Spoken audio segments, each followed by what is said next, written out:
What's up guys, Mike here, the Detroit Borg, and it's pretty difficult to stand out among modern laptops today. Many of them look very similar and have similar specs, and one of the ways that LG is standing out here is with a very lightweight design. So this is a 15.6-inch laptop that weighs less than 2.5 pounds.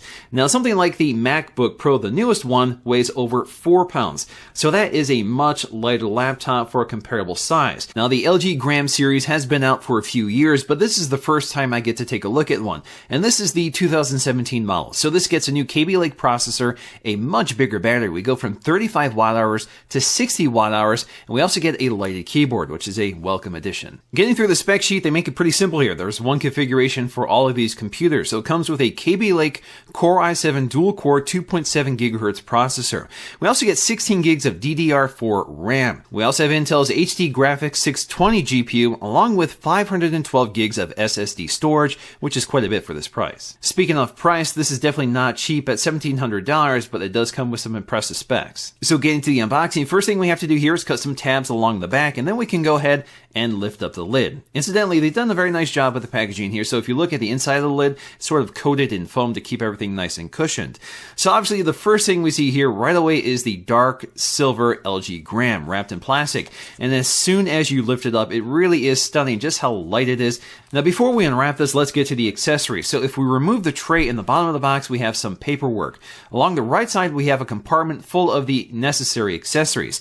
So that includes a power supply and a USB-C to Ethernet adapter. So for people who want a hardline Ethernet connection, you have an option right in the box. So one of the ways they've been able to create a very durable, lightweight, and thin design is by using a nanocarbon magnesium alloy material. And it's definitely unlike anything you've felt before. It doesn't have the cold touch of metal, but it definitely has the quality and rigidity of metal. Now, it definitely doesn't feel as rigid as something like an aluminum unibody MacBook Pro, but it also doesn't feel like plastic, so there's no creaking gaps or creases or anything like that throughout the design. Now, the design of this computer is basically dictated by the display. So this is a wide 15.6-inch 16:9 1080p LCD IPS display. And you can see just how thin the bezels are. This allows the computer to be relatively compact in terms of its width and its depth. So it's a very compact computer for its screen size. This also gives us plenty of room for a full-size keyboard, including a number pad, which is very nice to have here. So when it comes to typing on this keyboard, it's pretty quiet, it is fairly soft, and there is, I think, plenty of key travel. So to me, it feels like a conventional keyboard in terms of laptops. It's nothing unusual like the one on the MacBook Pro. So it's a very quiet keyboard if that's important to you, and for me, it's pretty comfortable to type on. Each key is relatively stable, so you don't get that mushy, wobbly feeling when you're typing. For the most part, it's a very nice keyboard overall. Also built into the top row of this keyboard are some dedicated function keys unique to this computer. One of them is the LG Control Center. This gives you quick access to some system functions as well as some settings you may want to adjust on the fly. One of the features we can turn on here is instant booting. So if you want the computer to boot up soon as you open up the lid, that's an option you can turn on. Speaking of that boot time, it's extremely fast. It's basically like waking up your computer from sleep. We also have our screen brightness controls. We can put the computer to sleep. We also have the option to turn off the trackpad. Incidentally, this button remains lit when the keyboard is off, so you can always see it. We also have quick access to our connected display options, so if you want to quickly change that configuration, you can jump right to it. We also have our keyboard backlight, so you can toggle between off, medium, or bright. We also have a button for reading mode, which has its own indicator, which lets you know when it's on, but basically this warms up the display to strip away some of that blue light so it's less fatiguing on the eyes. Our trackpad here is fairly conventional in terms of its size and has a nice smooth texture, so it's really easy to track precisely across this surface. It's a fully mechanical trackpad, so no matter where you click on this trackpad, it does register,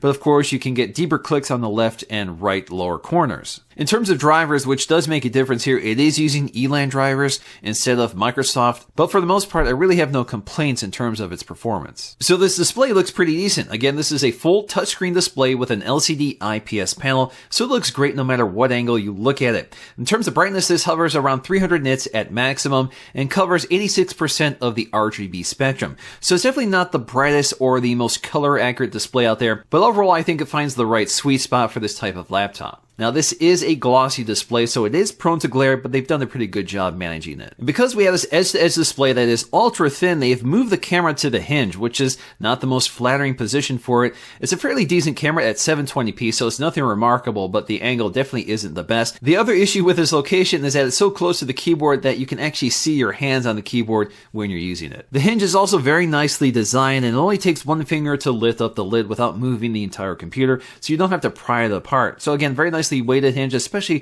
for a computer this light. When it comes to ports, we have a lot going on here. So along the right side, we have a Kensington lock. We have two USB Type-A connectors. One of them, the blue one, is USB 3. We also have a headphone jack and a micro SD card slot.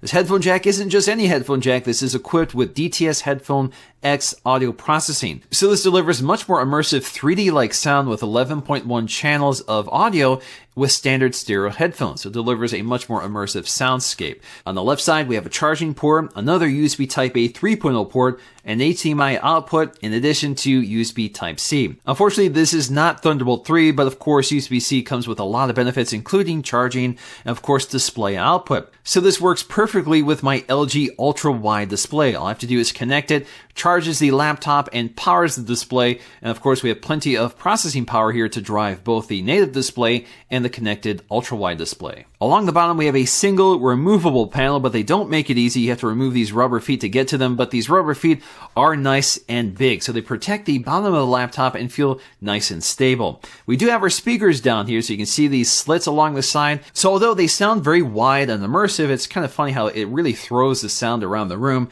But they're very thin sounding, and because they are positioned toward the bottom and toward the side, sometimes they're prone to positional distortion. So if this is on your lap, depending on how you're angling the computer, sometimes it's much clearer on the left than the right, so it sounds off balance. For me, it's a little irritating. Hopefully they can improve this, but if you're using this on your desk, it's not too bad at all. And portable, and it has a lot of moving parts which come included with this package, which allow you to really do a lot of different things with this console. So when it comes to graphics, this clearly is not a gaming computer with Intel's HD Graphics 620 integrated chip, but it does deliver respectable Cinebench scores. However, this computer is best for older titles, otherwise graphically intensive games essentially turn into slideshows even with the lowest settings possible. Our Antutu scores reveal the overall system performance profile, and it's clear that the GPU-intensive games will struggle, but games and tasks that are less reliant on 3D acceleration should find solid performance with the new Kaby Lake Core i7. The SATA 3 SSD also delivers pretty solid performance with a read and write speed at around 400 to 500 megs. Of course, one of the most important benchmarks is battery life, and that has improved significantly over the previous generation. Again, we go from a 35 watt-hour battery to 60 watts, and with Kaby Lake, that should deliver up to 12.5 hours of performance. But in my general testing, I was able to get about 8 hours, which is pretty impressive. So in the end, I really like this computer for a number of reasons. It's extremely lightweight, but with a very large display and very capable performance for day-to-day operation. It's not a workhorse by any means, but it definitely gets the work done for me. And it's really unusual to have this very large laptop that's this lightweight and portable. And with excellent battery life, this is a great computer to take with you day to day. Of course, I would like to see better speakers, better anti-glare performance on the screen, and perhaps a better RGB profile. But overall, it's a fantastic computer and definitely something to consider. And I hope you guys enjoyed this look at the LG Gram for 2017. If you did, please